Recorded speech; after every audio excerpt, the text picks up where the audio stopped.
All right, welcome everyone to today's Explainer. Today, we're diving into a story that absolutely perfectly maps out the journey of servant leadership and exponential business growth. If you're the kind of person who loves dissecting how massive success is built from the absolute ground up, you are definitely in the right place. We're going to unpack the mechanics of turning a totally humble starting point into a literal empire, looking closely at the exact principles that made it happen.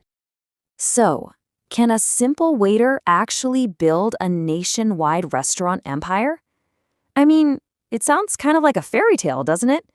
But today, we're going to trace the very real, step-by-step framework of a young man named Daniel who did exactly that. We'll follow his incredible journey from the very bottom of the hospitality industry all the way to the absolute top, and see exactly how his mindset made the whole thing possible. Section 1. The power of serving others. Success starts with the right attitude. Look, before you can lead an empire, you've got to master your current reality. Our story starts with a 21-year-old waiter named Daniel. He works in this small restaurant, welcoming every single customer with a huge, warm smile. But, not everyone is kind. One day, a wealthy customer actually laughs at Daniel and mocks him right to his face, telling him he's always just going to be a waiter. But instead of getting angry, Daniel meets this mockery with polite optimism. He just smiles back and says, "Maybe today, but not forever." He fundamentally believed his current situation was just a starting line, not his final destination. Okay, let's dive into this. Great leaders often begin by serving others. I want to pause here for a second and really let this sink in. It is so easy to see a daily grind, like waiting tables, as just, menial labor. But this reframes that entirely. Serving others isn't some distraction from leadership. It is literally the fundamental training ground for it. Daniel was using his daily grind to learn the very basics of human connection. So how exactly did he apply that? Well, Daniel didn't just drop off food at tables. He studied the whole environment. He watched the chefs intensely and started writing down recipes and business ideas in a notebook. Now, his best friend and coworker, Tom, is a bit of a jokester. Tom sees the notebook and starts teasing Daniel, asking if he's planning to steal his recipes. But Daniel was doing something brilliant here. He was turning his entry-level job into a massive educational opportunity, observing everything and actively planning for his future. And Daniel's response to Tom's joke, it's absolute gold. He doesn't say he's just taking notes. He says, "I'm collecting dreams." Wow. That right there is the hallmark of a visionary mindset. When you have that kind of perspective, you can transform the most mundane, repetitive tasks into stepping stones. Every shift, every customer, every plate of food was basically a piece of data Daniel was collecting for his future empire. Section 2, integrity creates new opportunities. The turning point where character is tested. In the journey of any great business leader, there's always a crucial moral test, right? Well, here is Daniel's defining moment. One day at work, a customer accidentally leaves behind an incredibly expensive watch. Tom, representing the path of least resistance, tells Daniel that nobody knows, totally implying he should just keep it a secret. But Daniel doesn't even hesitate. He immediately returns the watch. This is a massive test of character. He actively chose integrity over a quick, unethical reward, completely unaware of who that watch actually belonged to. Get this, the owner of that watch was none other than the famous Chef Antonio. And Chef Antonio immediately recognizes Daniel's rare character. He smiles at the young waiter and says, "Honest people deserve opportunities." Because of that single act of integrity, this legendary chef offers to take Daniel under his wing and mentor him. Just an amazing turning point. And that mentorship was no joke. Let's walk through the 4 pillars of Chef Antonio's intense training. Step 1, mastering cooking techniques. Step 2, elevating customer service.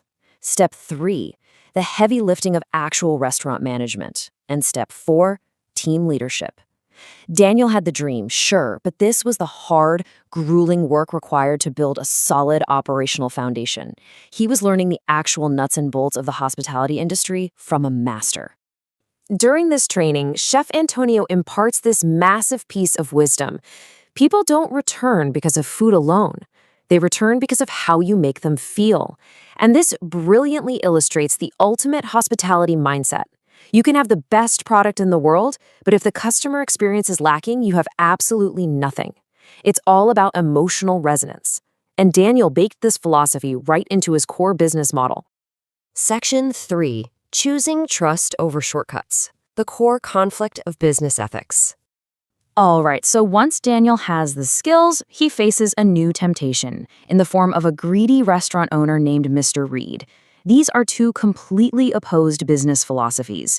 We've got Mr. Reed's way. He offers Daniel a really lucrative partnership, but his strategy is to use cheap ingredients, trick the customers into not noticing, and strictly prioritize profit margins above all else. Then we have Daniel's way, serving quality food, building long-term trust, and deeply respecting the customer. Daniel bravely looks at Mr. Reed's tempting shortcut and just completely rejects it. His refusal is summed up so perfectly. I want customers to trust my food, not regret buying it. Daniel understood a fundamental law of business that Mr. Reed totally ignored. Long-term customer trust heavily outweighs the allure of short-term profits. A quick buck today is meaningless. Actually, it's worse than meaningless if the customer never comes back tomorrow.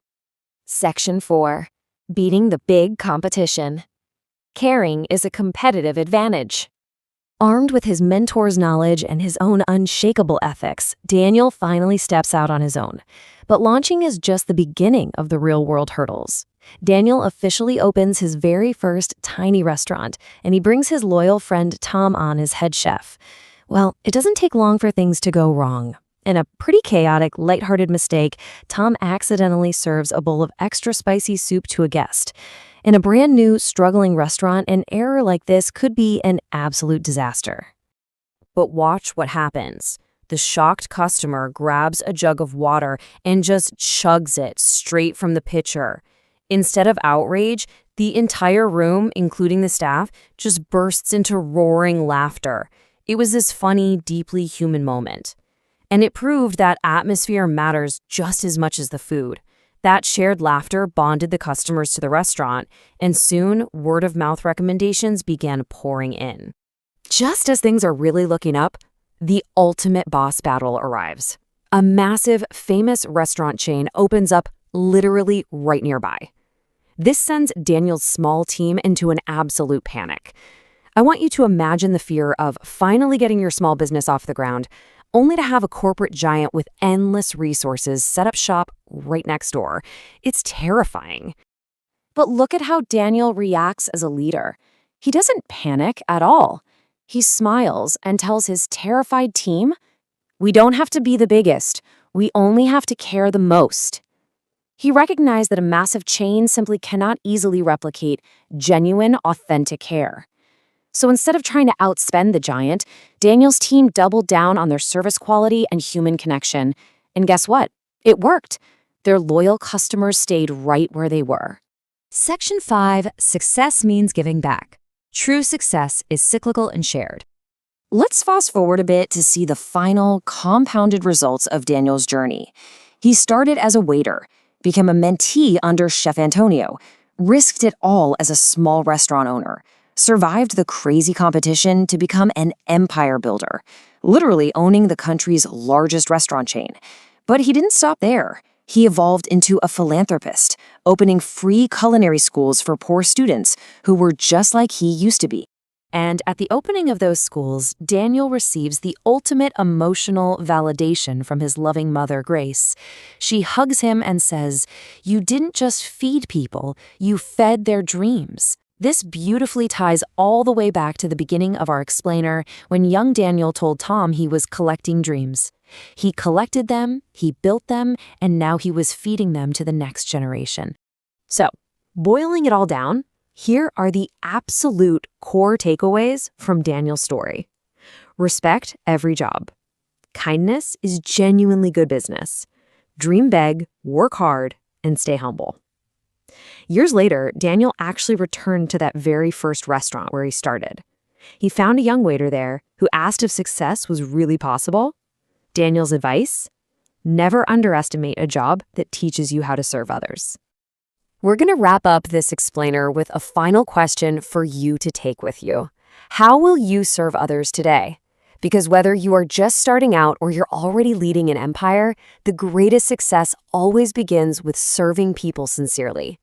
Think about how you can apply these principles of servant leadership in your own career starting right now.